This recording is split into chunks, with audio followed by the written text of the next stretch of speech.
আসসালামু আলাইকুম। দেশ এবং দেশের বাইরে যারা আমার ভিডিওগুলি দেখছেন তাদের সবাইকে জানাই আমার শুভেচ্ছা। আজকে তৈরি করে দেখাবো মোগলাই পরোটা খুব সহজভাবে। আটা অথবা ময়দা। আজকে আমি আটা দিয়ে করছি। 1 কাপ আটা নিয়েছি। লবণ তেল দিয়ে মেখে 15 মিনিটের জন্য রেস্টে রেখেছিলাম। এখানে আমি 2টো ডিম নিয়েছি। আপনারা চাইলে 1টি নিতে পারেন। তাতে পেঁয়াজ, কাঁচামরিচ, ধনেপাতা, গরম মশলা গুঁড়ো দিয়ে ভালো মতো মিশিয়ে নেব। তারপর রেস্টে রাখা আটা আমি সামান্য কিছু তেল দিয়ে আটাটা নিয়ে বেলে নেব। বড় করে রুটি বেলতে হবে। গোল না হলেও কোনো সমস্যা নেই। ইচ্ছে মতো রুটিটা বেলে নেবেন পাতলা করে। আমার রুটিটা এই সাইজটা হয়েছে। তো তাতে অ্যাড করব ডিম।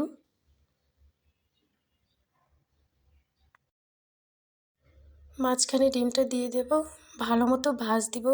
লক্ষ্য করে দেখুন কিভাবে দিচ্ছি। সামান্য কিছু ছড়িয়ে নেব।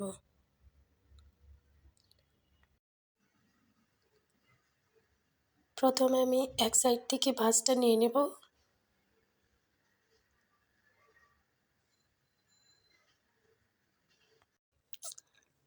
ভালো মতো লাগিয়ে নিতে হবে।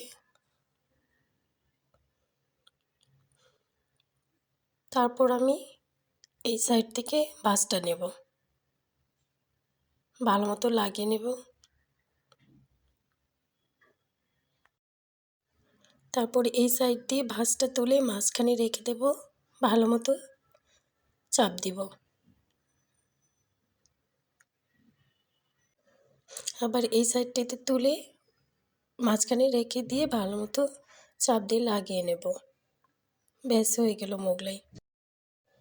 চুলায় তেলটা গরম আগে করে নিয়েছিলাম। তাতে খুব সাবধানে দিয়ে দেব। অল্প জালে ভেজে নিতে হবে। বেশ কিছুক্ষণ নাড়াচাড়া করে ভেজে নেব। অসম্ভব স্বাদের মোগলাই পরোটা বাসায় অবশ্যই তৈরি করবেন। আস্তে আস্তে মোগলাইটি ফুলতে শুরু করেছে। আমি যখনই মোগলাই বানাই 1টা মিনিট লাগে না, সব শেষ হয়ে যায়। আমার বাসায় কোনো গেস্ট আসলে আমি কোনো খাবার বাইরে থেকে কিনি না, সব নিজের হাতে তৈরি করি। তারা খুব মজা করে খায়, আমার প্রশংসাও করে। খুব ভালো লাগে শুনতে। এই তো হয়ে গেছে মোগলাই পরোটা। কেটে নেব।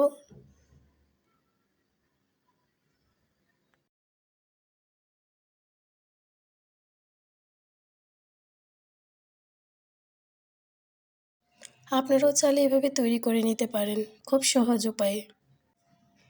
আমি কিছুটা সাজিয়ে নিচ্ছি পেঁয়াজ, টমেটো সস, ধনেপাতা দিয়ে। দেখুন কত সুন্দর লাগছে। আশা করছি সবার ভালো লাগবে আমার ভিডিওটি। আর সবাই বাসায় ট্রাই করবেন। ভিডিওটি ভালো লাগলে অবশ্যই বন্ধুদের সাথে শেয়ার করবেন।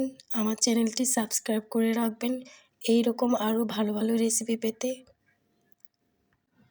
সবাইকে অসংখ্য ধন্যবাদ এতক্ষণ ভিডিওটি দেখার জন্য। তো আমি একটু ভিতরে দেখিয়ে দিচ্ছি কিভাবে হয়েছে।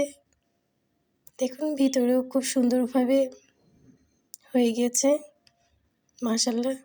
আমার বেবিটার আর তর সইছে না, সে একটা নিয়েই গেল। ভালো থাকবেন সবাই। আল্লাহ হাফেজ।